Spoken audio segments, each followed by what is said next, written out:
हाँ बच्चों, तो नेक्स्ट सेक्शन हम देखने जा रहे हैं वर्क डन। अभी तक हम हीट के बारे में जितनी बातें थी सब कर चुके हैं। हीट के अलावा एक और थर्मोडायनामिक क्वांटिटी है जो पाथ डिपेंडेंट होती थी, है ना। हमने बात करी थी स्टेट फंक्शंस की और पाथ फंक्शंस की। तो जो सेकेंड पाथ फंक्शन जो है वो हमारा है वर्क डन, इससे पहले था हीट। तो पहला पॉइंट वही लिखा है मैंने, it is not a state function, है ना। ये रास्ते पे डिपेंड करता है, it is depend on the path taken. अब सवाल ये है कि निकालेंगे कैसे वर्क डन, है ना। वर्क डन निकालने के लिए formula to calculate work done मैंने लिख दिया यहाँ पे, P external, P E X T is P external into D V. इसका इंटीग्रेशन करना है फ्रॉम V1 से V2, फ्रॉम वॉल्यूम V1 से V2। Initial volume suppose V1 था, फाइनल वॉल्यूम था V2। एक नेगेटिव का साइन मैंने बाहर लगाया हुआ है, इसका क्या मतलब है, देखो प्रेशर इंटू वॉल्यूम, ये यूनिट जो है ये हमें पता है वर्क डन की होती है। प्रेशर इंटू वॉल्यूम अभी थोड़ी देर पहले मैंने इससे पिछले सेक्शन में मैंने समझाया भी था। प्रेशर इनटू वॉल्यूम जो होता है एंथैल्पी वाले पार्ट में, वो वर्क डन को ही इंडिकेट कर रहा होता है। प्रेशर को फोर्स अपॉन एरिया, वॉल्यूम को area into length, area cancel, force into length is work done. तो वर्क डन को ही वो इंडिकेट करता है। पर ये नेगेटिव साइन क्यों लगाया हुआ है फिर यहाँ पे, है ना। नेगेटिव इंटीग्रेशन तो चलो समझ में आता है, क्योंकि अगर वेरिएबल मतलब एक प्रेशर अगर चेंज हो रहा है ना, वेरिएबल क्वांटिटी है प्रेशर, अगर कांस्टेंट है तो कोई दिक्कत नहीं है, इंटीग्रेशन का कोई सेंस नहीं बचेगा। कांस्टेंट बाहर निकाल लोगे, डीवी को इंटीग्रेट करके डेल्टा वी कर दोगे, V2 माइनस V1। पर अगर ये वेरिएबल है तो हमें इंटीग्रेट करना पड़ता है, ठीक है, स्मॉल पार्ट्स लेके इंटीग्रेशन जैसे करते हैं। अच्छा, अब सवाल ये है कि नेगेटिव साइन क्यों लिया है। नेगेटिव साइन लेने का क्या पर्पज़ है formula to calculate work done में। देखो हमारा जो साइन कन्वेंशन था, साइन कन्वेंशन ये कहता है कि अगर सिस्टम काम कर रहा है, सिस्टम की एनर्जी खर्च हो रही है। सिस्टम काम कब करेगा, जब सिस्टम करेगा एक्सपेंशन, है ना। सिस्टम मतलब सपोज गैस बंद है किसी डब्बे में और वो धक्का लगा रही है, एक्सपेंशन कर रही है ना। उसके जो ऊपर का पिस्टन है उसे धकेल के ऊपर ले जा रही है। तो एक्सपेंशन करते वक्त सिस्टम काम करता है, एक्सपेंशन करते वक्त सिस्टम काम करता है, तो वर्क डन आना चाहिए नेगेटिव। तो देखो एक्सपेंशन अगर करेंगे तो V2 बड़ा होगा V1 से, फाइनल वॉल्यूम इनिशियल वॉल्यूम से बड़ा होगा। तो V2 माइनस V1 अगर मैं यहाँ पे रखूंगा तो पॉजिटिव आएगा, यानी ये पूरी टर्म पॉजिटिव आएगी।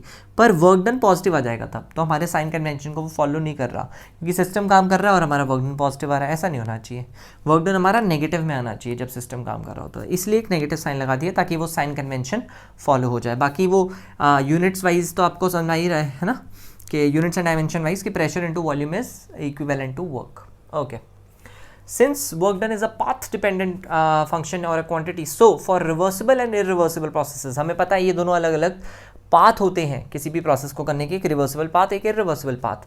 तो ऑब्वियसली इनके लिए कुछ अलग अलग फॉर्मूले होने चाहिए। ये एक जो फॉर्मूला लिखा मैंने, अगेन ये एक यूनिवर्सल फॉर्मूला है, इससे मैं दोनों पाथ के लिए फॉर्मूले डेराइव करने वाला हूँ, है ना। जैसे कि मैंने यहाँ पे लिखा रिवर्सिबल वर्क और इरिवर्सिबल वर्क, उसी वर्क को दो पार्ट्स में तोड़ दिया।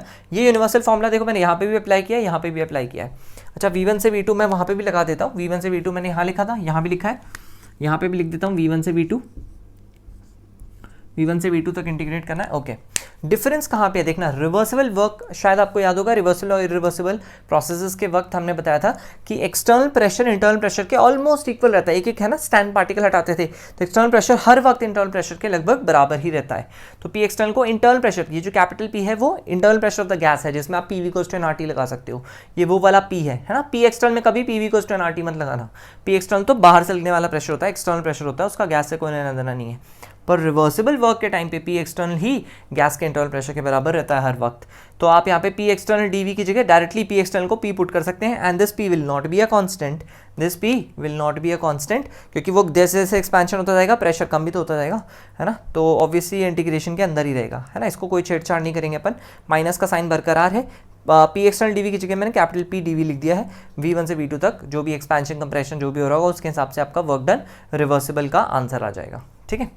इरिवर्सिबल की बात करते हैं। इरिवर्सिबल वर्क करते वक्त हमेशा आपको क्या, इरिवर्सिबल कैसे दिया जाता है मैंने आपको बताया था, या तो ब्रिक रहेगा, है ना। अचानक से आपने ब्रिक हटाई, तेजी से वो पिस्टन ऊपर जाएगा, तो वो एक कांस्टेंट प्रेशर है ना, कांस्टेंट प्रेशर जिसके अगेंस्ट में वो एक्सपेंशन होता है, ठीक है। या फिर किसी ने पकड़ के खींच दिया उस पिस्टन को, है ना, फ्रॉम V1 से V2, तो पकड़ के कितने ATM से खींच रहा है, 2 ATM, 4 ATM, 5 ATM, कुछ फिक्स प्रेशर से खींच रहा है ना। तो वो एक्सटर्नल प्रेशर आपको अलग से मेंशन होगा, वो कांस्टेंट दिया रहेगा आपको क्वेश्चन में, है ना, कि 5 ATM, the system is expanded against a constant pressure of 5 ATM, system is expanded against a constant pressure of 2 ATM, है ना। इस तरीके से आपको दिया जाएगा कि कितने उससे खींचा गया है, तो वो पी एक्सटर्नल का डेटा दिया जाएगा, ठीक है।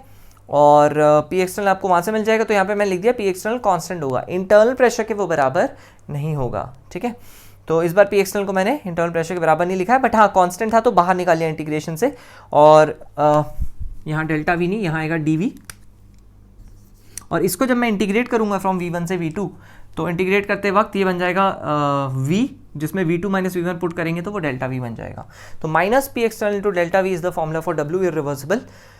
ठीक है, इरिवर्सिबल प्रोसेस के लिए वर्क डन हो गया, रिवर्सिबल प्रोसेस के लिए वर्क डन हो गया। अब इन्हीं फॉर्मूले को मैं यूज़ करके कुछ और फॉर्मूले डेराइव करूंगा वर्क के, जो हम क्वेश्चंस में फर्दर यूज़ करेंगे। ओके।